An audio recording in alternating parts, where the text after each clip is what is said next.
Welcome back. Thanks for staying with us right here on Newzroom Afrika. Now that the ANC has elected new leadership, let's unpack this with Asanda Ngoasheng, who's a political analyst. A very good afternoon to you. Thank you for your time. The top 7 leadership has been elected. The votes showed a rather tight margin, some suggesting that the narrow counts indicate the last-minute horse trading that went on behind the scenes. What do you make of the outcome?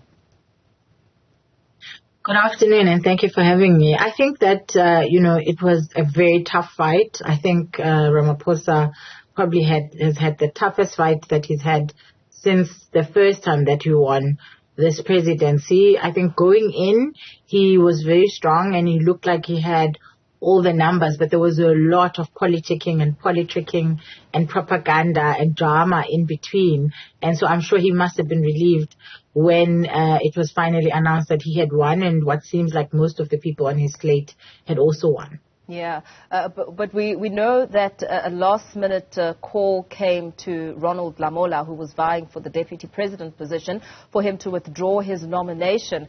What do you make of that? We spoke as Newzroom Afrika to Ronald Lamola. He wouldn't be drawn into expanding on that phone call and what was discussed with the president. But what does this say about the ANC's succession plan and the talk around including a younger crop of leadership? I'm not surprised that Ronald Lamola was in the end made to step down for one reason only, which is that in order for Sir Ramaphosa to come out on the other side and be able to run a government and be able to run an ANC that is still made up of factions, he would have needed to start bringing in some of the RT faction members into the fold. And so I'm not surprised that he decided, he would kind of give a nod, as it were, to Paul Mashatile, which is what happened.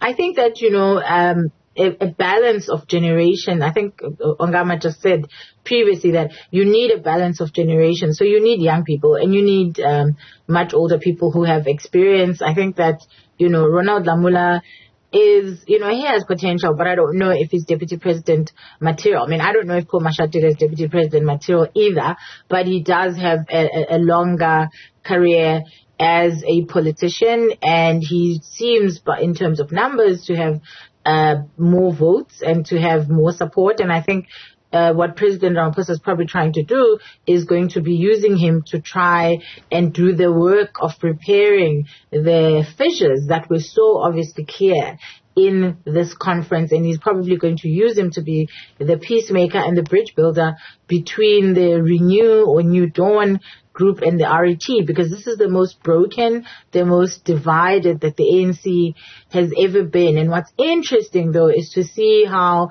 it seems as if the branches literally tried to go for some level of unity in the face of what looks like a Gauteng that was infighting and a KZN that was vying for everybody to join it in its support for Willem Kiza. But that plan or that plot doesn't seem to have worked as planned.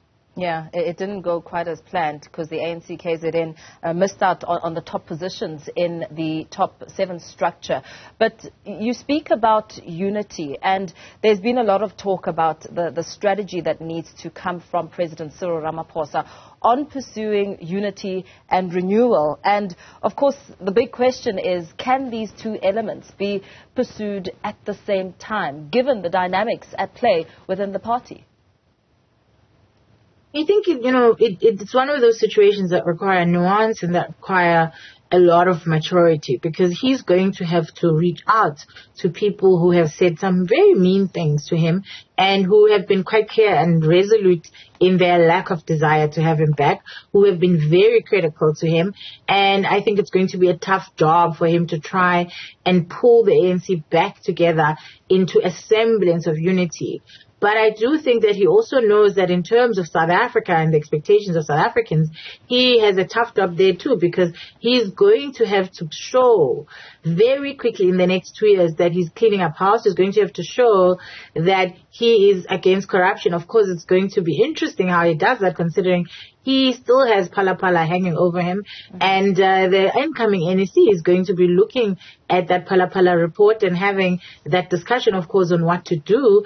And there is a potential looming threat, which we have been, there have been rumors that Paul Mashatile wants the deputy president in order to kind of come in as the person who then becomes president should President Cyril Ramaphosa be removed because of Phala Phala and the scandal that it is. And, you speak about those who have been opposing the president. I mean, we saw the open campaigning that took place, Lindiwe Sisulu, Nkosazana Dlamini Zuma. Nkosazana Dlamini Zuma, pardon me. We saw all of that playing out. And the question has come about on whether or not they should be penalized for that, or the substance of what they were saying and how they were positioning themselves, because a cabinet reshuffle at some point will have to happen. No, I think Cyril Ramaphosa is definitely going to have a cabinet shuffle, and it's going to be very soon because he has to consolidate power. So unlike the first time where he won the presidency, where he wasn't 100% sure of how big his support is, I think this is a rubber stamp of his authority, and this particular conference hopefully or potentially gives him the confidence that he needs to move and be much more decisive and much more stronger in his actions, because this conference has shown that the ANC has elements that are unruly, elements that actually are not, it's impossible and really difficult to engage them and get to them. So, for example, we saw particularly KZN and the antics when Cyril Ramaphosa was trying to deliver his political report. We saw Jacob Zuma walking in while Cyril Ramaphosa was delivering his political report, and then the ensuing singing and, the people confronting Gwede Mantashe, telling him, even if you give us $1 million, you're not coming back, and all of those antics, which we've seen similar antics and we've seen that kind of level of close-up contestation in the ANC, but I think this is the worst that it has become. There's always been, some thin layer of kind of sportsmanship, as it were, camaraderie, but I think this time it really got to a toxic level, and he's going to have a very difficult job of cutting out the people that need to be cut out. And I think one of the most difficult jobs he's going to have is what to do and how to deal with the 97 who are mentioned in the Zondo Commission report, including Nomvula Mokonyane, who's one of the people that are mentioned. And again, Paul Mashatile himself is not a character that is without his own scandal. There's the scandal around the Alex Renewal Program, and we know from as far back as the 2000s there was the scandal with Aberge Michel and spending 96,000 rand of taxpayers' money, and when there was a scandal, coming back and spending 108,000. And so this is the problem of the ANC, that, the leadership is so tainted and so corrupt generally across the board that it's very difficult to find people who are clean and who are scandal free. And it's going to be difficult for him to prove that his camp won this election fair and square, and that his camp won this election because they want to clean up corruption, and that they are, the better of the two devils, and that they are the most serious about the path that is needed for South Africa to trust the ANC in 2024, because of course now the biggest task is getting South Africans to believe by 2024 that the ANC still deserves to be in power and that the ANC still deserves their votes. And if you listen to some of the things that South Africans were saying, a lot of people are tired and are not interested in giving their vote to the ANC in 2024. And so he's going to have to work very hard, particularly in corruption and dealing with that 97 and dealing with even the scandals of his top 7 and all the other NEC members that are coming in. Yeah. You mentioned Nomvula Mokonyane. We know that she's one of 3 women within the top 7 as the first Deputy Secretary General. And of course, Gwen Ramakgopa making history, the first woman within the ANC's top 6-7 to make it as a Treasurer General. I mean, what do you make of that? And the sort of emphasis or perhaps eyes that will be on the influence of the women within this top 7? I mean, I think it's good that, for a change, you have women almost equally represented in this top 7, and that women are going to be part of the highest echelons of decision-making body within the ANC. But of course, it's always a case of, when everything has fallen apart, when you need a cleanup crew, that's when you bring in women. You don't bring in women, during normal times when there are good times, because this is going to be the most difficult 2 years for any NEC, for any top 7.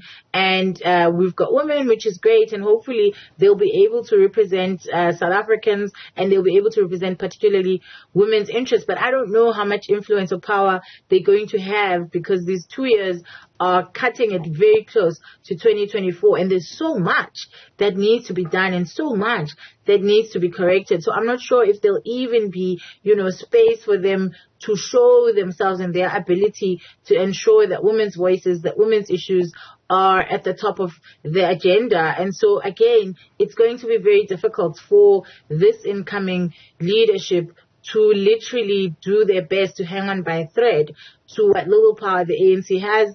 And they, of course, have the possibility of having been given the poison chalice of being the last NEC of the ANC in power. Because if people don't vote for the ANC in 2024, they will literally be the last leadership of the ANC as the governing party of South Africa. And so that's their number one threat, over and above the fact that they're still going to have to fight back a lot, because this is not the end of fighting back for Ramaphosa. He's still going to face Phala. He's still going to face many other attempts, I think, at his throne, and he's not going to have a comfortable time at all. And he's going to be have to be very hard and very quick to make decisions, which was the biggest issue with his first presidential run, that he took too much time, he deliberated too much, and he allowed far too many things that he shouldn't have allowed, including the fact that we're still sitting here, July riots, still haven't, we don't have clarity on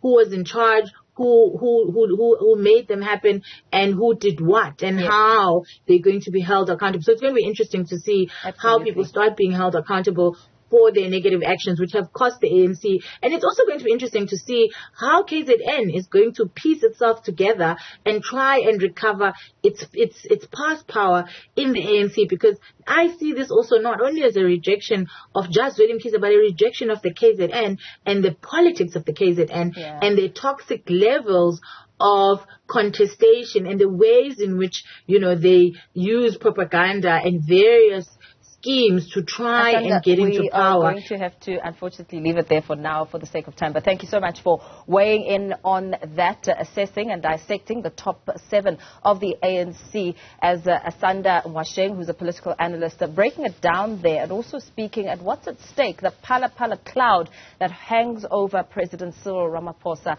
and what it will mean for him going forward. And, of course, some of the sacrifices that will need to be made when it comes to the issue of unity and rebuilding